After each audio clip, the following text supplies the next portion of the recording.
Let's take a look at the tabs at the bottom of the Edit Company screen. In fact, there's a little shortcut you can take to quickly see the tabs. Simply click the screen title up here, and it's going to fold the screen so that the tabs are front and center here. I'm just going to go through the different tabs from right to left, starting with the arrows.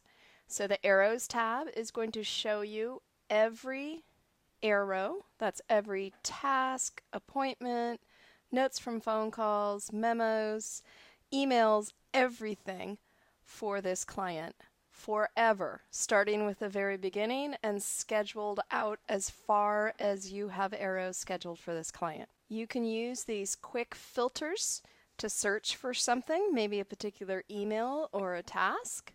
If you want to see more information about a particular arrow, you can always click the View button, and that will pop it open in the Edit view in a new tab. The Master Arrows tab is going to give you a list of all the recurring tasks and appointments that you have for this client. Again, clicking the View button will take you to the Edit view for that particular master arrow. The Contacts tab is going to give you a list of all the contacts you have attached to this particular customer or company. You can add a new contact by selecting one from the drop-down list or even clicking the Add New to create a new contact. You can also see more information about the contact by clicking the View button.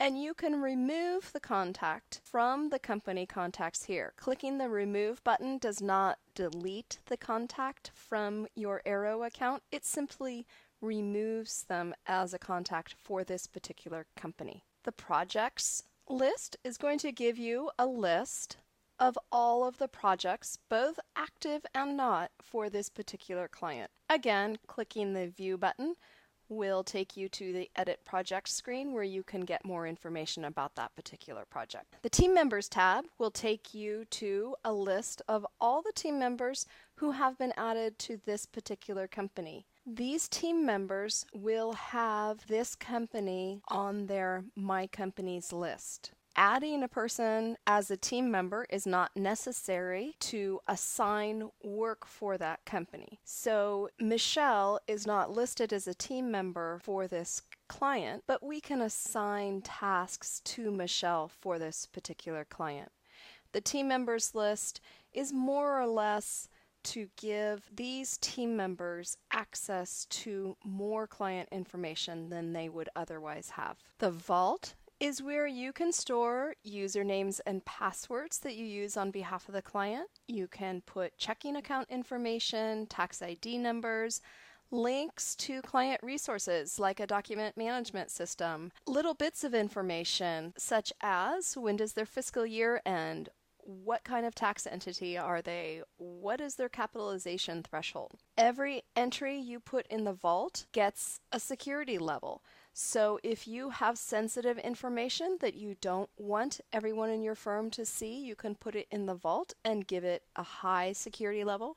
And then any user who's logged in at a lower security level will not be able to see that information. When you want to add a new record to the vault, make sure you click this Add New Record. It's tempting to start typing an entry here, but this is a search field.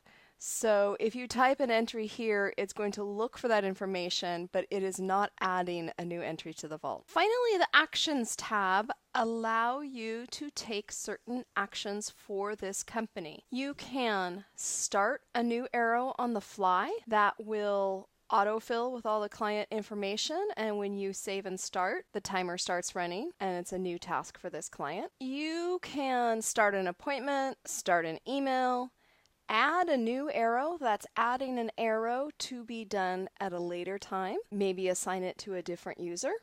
You can add a master arrow, create a new recurring task for this client. You can add an arrow or a master arrow or even start an arrow using one of your arrow templates that you have created, and you can start an arrow, add an arrow, or add a master arrow using one of the library templates.